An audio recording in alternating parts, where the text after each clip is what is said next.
नीतीश कुमार के बाद बिहार के मुख्यमंत्री तो प्रशांत किशोर ही बनेंगे।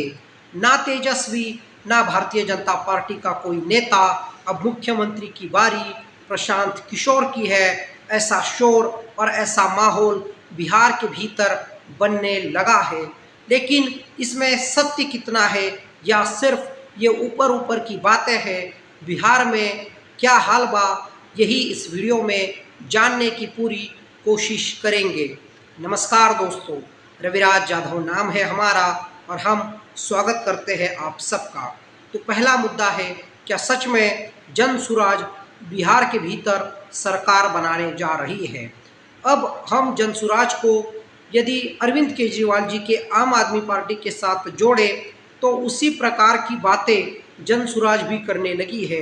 बिहार के युवाओं को रोजगार देंगे, अच्छी शिक्षा, अच्छी स्वास्थ्य की सुविधा देंगे। जन सुविधा की जो भी बातें हैं जो अरविंद केजरीवाल जी ने दिल्ली में की, पंजाब में की, गुजरात में जाकर की, वही बातें बिहार के भीतर हमें प्रशांत किशोर करते हुए नजर आ रहे हैं।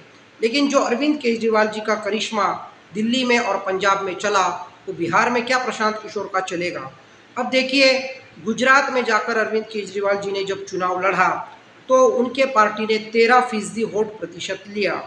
बिहार में प्रशांत किशोर चुनाव लड़ रहे हैं, क्या उनकी पार्टी उतनी सक्षम है कि वो 20 से 22% वोट प्रतिशत ले? यदि प्रशांत किशोर की पार्टी 20 से 22% वोट परसेंट पूरे बिहार में ले पाती है तो उनके 22 से 23 विधायक भी चुन के आ सकते हैं, ज़्यादा भी आ सकते हैं। लेकिन इतना आसान नहीं होगा, क्योंकि भारतीय जनता पार्टी के पास कई सारे रिसोर्सेस है, उनके पास केंद्र में सत्ता है। बिहार में भी अच्छे खासे नेता भारतीय जनता पार्टी के पास है। विजय सिन्हा ले लीजिए, उसके साथ ही सम्राट चौधरी ले लीजिए, या अन्य जो भी विधायक है, सांसद है, केंद्र में जो भी मंत्री है, तो भारतीय जनता पार्टी की अच्छी खासी ताकत हमें बिहार के भीतर नज़र आती है। उसके साथ ही नीतीश कुमार जी की बात की जाए तो नीतीश कुमार को मानसिक तौर पर वो स्वस्थ नहीं है, ऐसा प्रशांत किशोर कह रहे हैं। अब क्या एनडीए जिसके पास पैसा बहुत ज़्यादा है, सोर्सेस बहुत ज़्यादा है, उनकी जो यंत्रणा होगी वो काफ़ी एग्रेसिवली चुनाव के वक्त सामने आएगी। जनता को भी वो कुछ ना कुछ लाभ देने वाली सुविधाएं 2-3 महीने पहले ला सकते हैं, जिसकी वजह से प्रशांत किशोर की मुश्किलें, जनसुराज की मुश्किलें बढ़ सकती हैं। अब दूसरा जो चुनौतीपूर्ण मुकाबला होगा बिहार के भीतर वो होगा प्रशांत किशोर बनाम तेजस्वी यादव। तेजस्वी यादव को पूरी तरीके से प्रशांत किशोर ने टारगेट कर रखा है।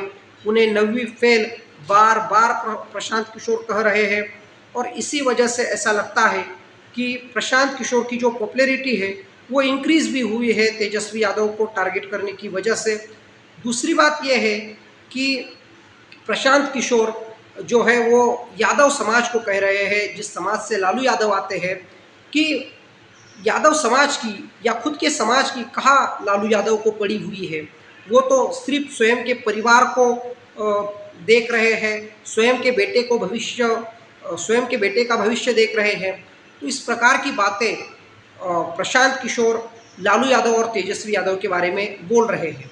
अब कांग्रेस की बात की जाए बिहार के भीतर तो कांग्रेस को टारगेट करते हुए प्रशांत किशोर नज़र नहीं आते।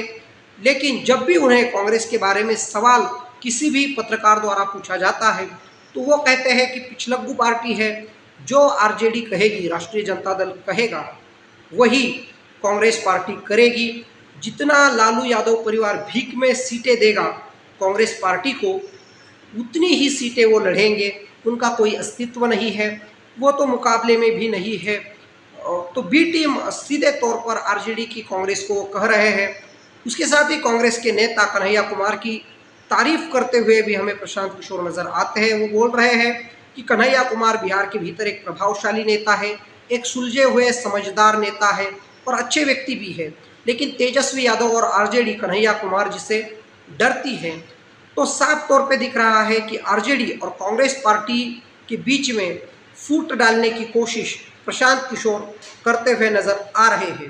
लेकिन क्या ये सत्य है? सत्य भी नजर आता है, क्योंकि जब भारत बंद था सॉरी जब बिहार बंद था तो बिहार बंद के दरमियान प्रशांत किशोर ने जो बात कही, कन्हैया कुमार और पप्पू यादव को रथ पर भी नहीं चढ़ने दिया, तो प्रशांत किशोर की बात में हकीकत भी लगती है, सत्य भी लगता है। तो इस प्रकार का पूरा सियासी माहौल जो है वो बिहार के भीतर बना हुआ है। अब हम जब बात करते हैं कि क्या सच में प्रशांत किशोर जो है वो बिहार के मुख्यमंत्री बनने के काबिल है, तो देखिए प्रशांत किशोर दुनिया घूमकर आए हुए व्यक्ति हैं, उच्च शिक्षित है और बाहर नौकरी की हुई है। प्रशांत किशोर में एक अच्छा प्रशासक होने की काबिलियत भी हमें नज़र आती है, क्योंकि वो भले ही एज अ पॉलिटिशियन उनके पास एक्सपीरियंस ना हो, लेकिन as a strategist, political strategist लगभग 10-11 साल का एक्सपीरियंस प्रशांत किशोर के पास है। प्रशांत किशोर जी के पास सोर्सेस है क्या, जितने एनडीए के पास है या इंडिया अलायंस के पास है, तो ज़रूर सोर्सेस है, क्योंकि हमें दिख रहा है पिछले लगभग 2.5 साल से प्रशांत किशोर जो है बिहार के गांव-गांव में, शहर-शहर में लोगों से मिल रहे हैं, संवाद कर रहे हैं। लेकिन प्रशांत किशोर को वोट मिलेगा क्या? तो पूरे बिहार के भीतर कम से कम कुछ भी हो जाए, मुझे ऐसा लगता है, मेरा एनालिसिस ऐसा है, जहाँ तक मैं बिहार के सियासत को देखता हूँ, फॉलो करता हूँ, उस नज़रिए से मुझे लगता है कि 10% कम से कम वोट प्रतिशत तो प्रशांत किशोर को मिलना ही मिलना है। 10 से 12 विधायक तो उनके कम से कम चुन के आएंगे। और यदि सच में प्रशांत किशोर की लहर बिहार के जनता के दिल में है और प्रशांत किशोर अपनी जो बातें कर रहे हैं, यदि उसको बिहार के जनता ने, पूरी जनता ने, लगभग 60-65% जनता ने यदि सीरियसली ले लिया, तो इतना याद रखना, प्रशांत किशोर कमाल कर जाएंगे, पूरा कमाल कर जाएंगे। जिस प्रकार से प्रशांत किशोर स्वयं कह रहे हैं, एक तो अर्श पर नहीं तो फर्श पर, उसी प्रकार से कुछ हो सकता है। लेकिन फर्श पर भी चले गए तो मुझे लगता है कम से कम 10 विधायक तो आ ही जाएंगे, 10 से 12 विधायक। और यदि अर्श पे चले गए तो फिर भोकाल मचा देंगे। प्रशांत किशोर जो है वो काफ़ी मैच्योर है, काफ़ी शिक्षित है, काफ़ी डिटेल में नॉलेज हर एक चीज़ का रखते हैं, चाहे राष्ट्रवाद हो, समाजवाद हो, हर एक विचार प्रणाली के बारे में उनके पास डिटेल में नॉलेज है। और प्रशांत किशोर इतना शिक्षित नेता बिहार के भीतर दूसरा कोई नज़र नहीं आता है। अब आम आदमी पार्टी भी बिहार में आ रही है, तो प्रशांत किशोर ही सच में एनडीए और इंडिया अलायंस के लिए चुनौती साबित होंगे। अब कुछ लोग कह रहे हैं क्या प्रशांत किशोर फिर होठ कटवा है, तो बिल्कुल नहीं है। होठ कटवा प्रशांत किशोर नहीं है। वो चाहते हैं कि बिहार में जनसुराज की सत्ता आए।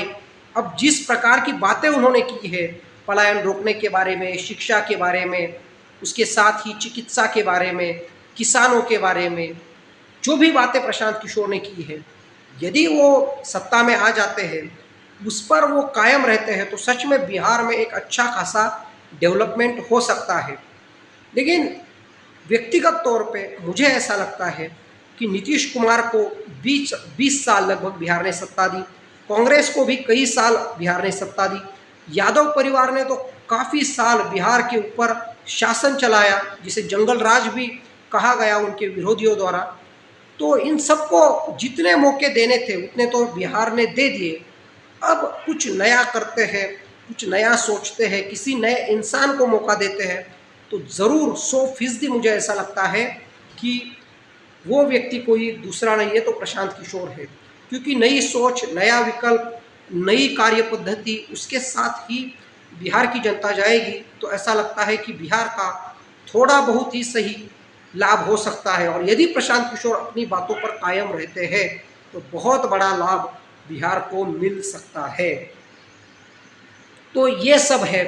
अब आपको क्या लगता है, यदि सर्वेस की बात की जाए तो सर्वेस पे कोई भरोसा रखना मुझे लगता है मुश्किल होगा, लेकिन सर्वेस पर कुछ 5-10% भरोसा आप रख सकते हो। हमने देखा कि हरियाणा में जब चुनाव हुआ तो उस वक्त भी सर्वे फेल हो गए, लोकसभा चुनाव के वक्त भी सर्वे लगभग फेल होते हुए हमें नज़र आए, महाराष्ट्र का चुनाव का जो नतीजा है उसमें भी सर्वे फेल हो गए। तो एग्जिट पोल वगैरह इस पर भरोसा रखना मुश्किल होगा।